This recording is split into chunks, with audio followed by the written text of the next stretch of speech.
Итак, я прикрепил к этой доске изображение человеческого мозга.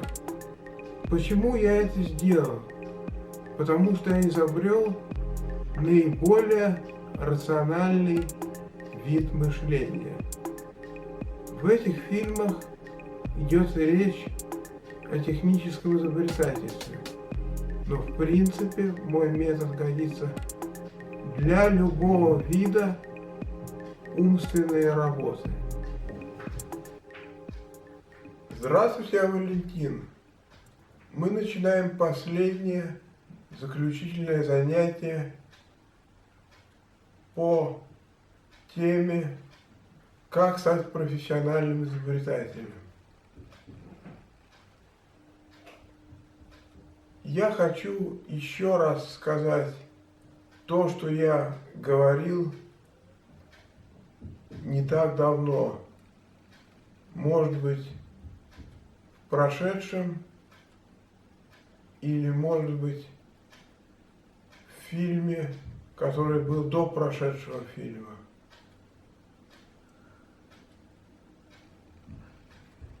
Такой подход к изобретательству, что какая-то идея является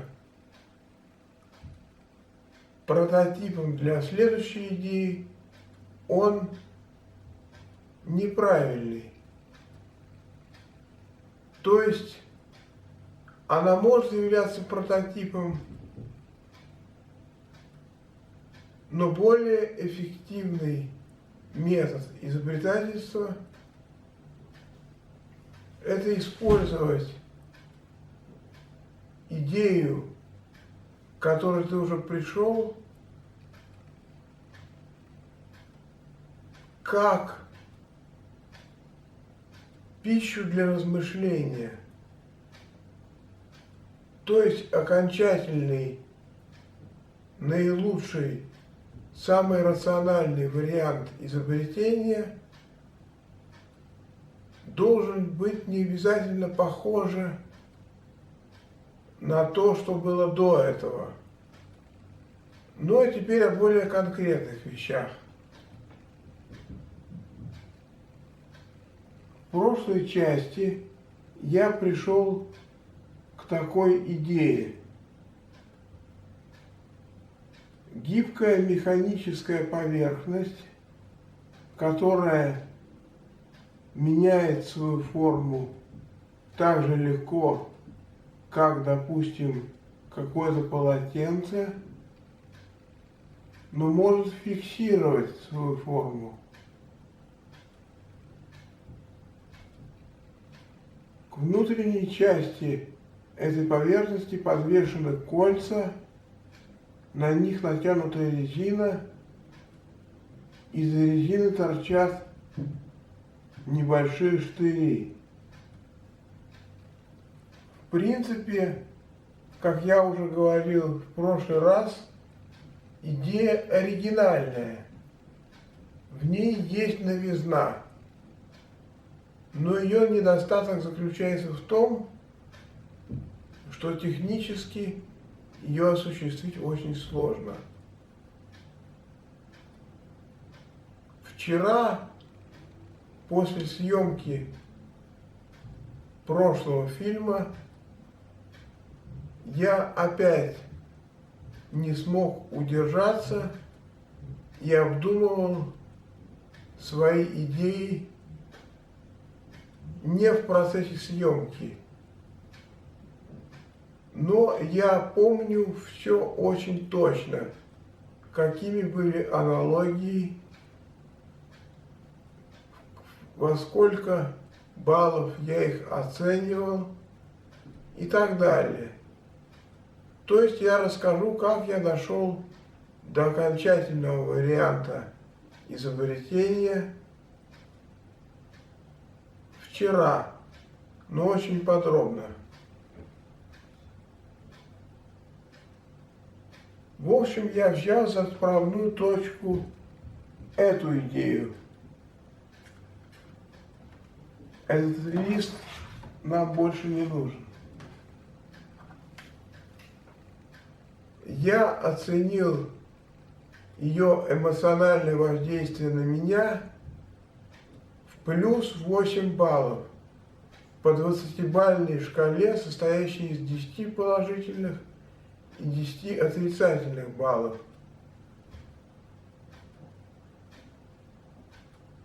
Еще раз повторяю, оценка в баллах – это вещь субъективная. Она зависит не столько от качеств данной аналогии, сколько от того, в каком настроении находится тот человек, который ее оценивает. Но сейчас я расскажу о конкретных вещах. Короче говоря, мне пришли в голову 3 аналогии. Этот будильник. Вторая аналогия была женская нога в туфле на высоком каблуке.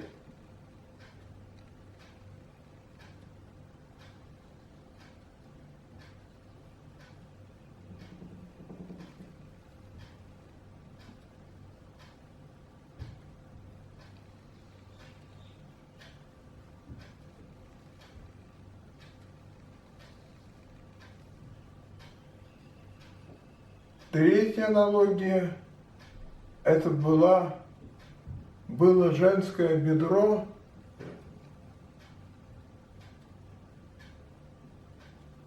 на которое натянуты колготки.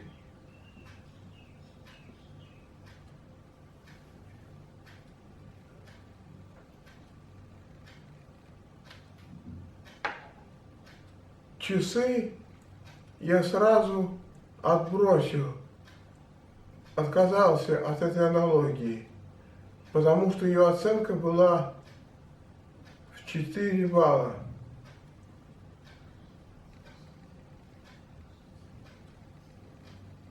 Эту аналогию я оценил в плюс 9 баллов, а эту аналогию в плюс 8 баллов. То есть это в данном случае была самая подходящая аналогия. Ну, что такое женское бедро в данном случае? Это что-то мягкое, как губка. А что такое чулки или колготки? Они могут навести на мысль о какой-то пористой поверхности, то есть о какой-то губке, но в отличие от той, которую я показывал, в ней сделано отверстие, из которых откачивается воздух, то есть создается вакуум.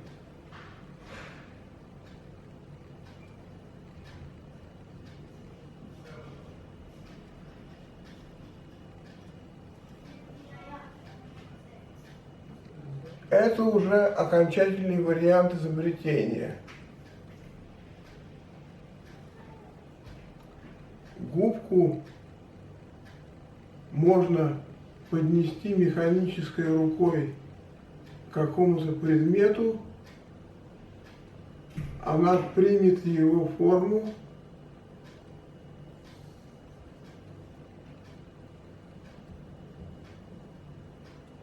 из отверстий откачивается воздух, создается вакуум, и предмет как бы присасывается к губке.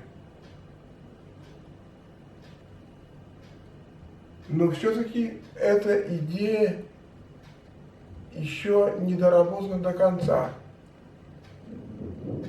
Я поступил так же, как и с той идеей, которая пришла в прошлый раз.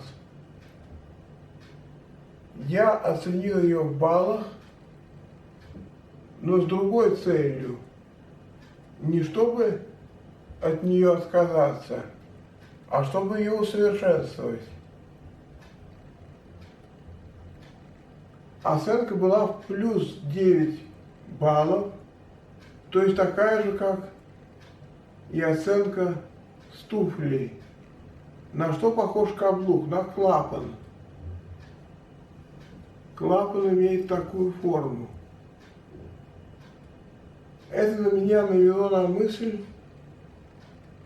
что рядом с каждым отверстием, из которого откачивается воздух, должен быть клапан и датчик. Когда предмет прикасается к датчику, клапан открывается. Это нужно для того, чтобы воздух не откачивался впустую, то есть из тех отверстий, которые не прижаты к предмету.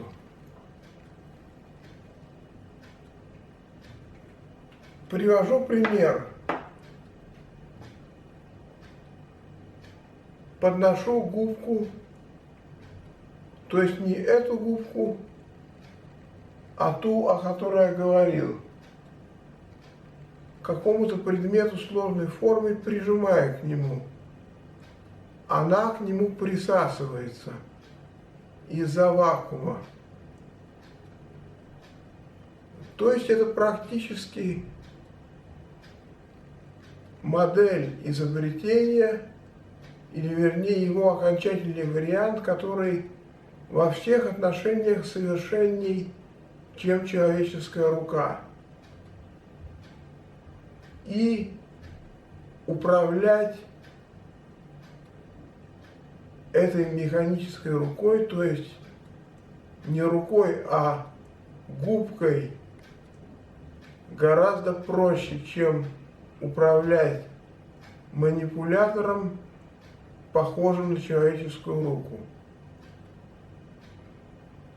То есть изобретение уже сделано.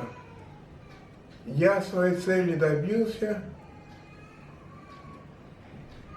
Я создал механическую руку. И чтобы ею пользоваться, не нужно никакого программного обеспечения и электронного мозга. На этом я заканчиваю. До новых встреч в следующих сериях фильмов, которые я еще собираюсь снимать. С вами был Валентин Аронцев.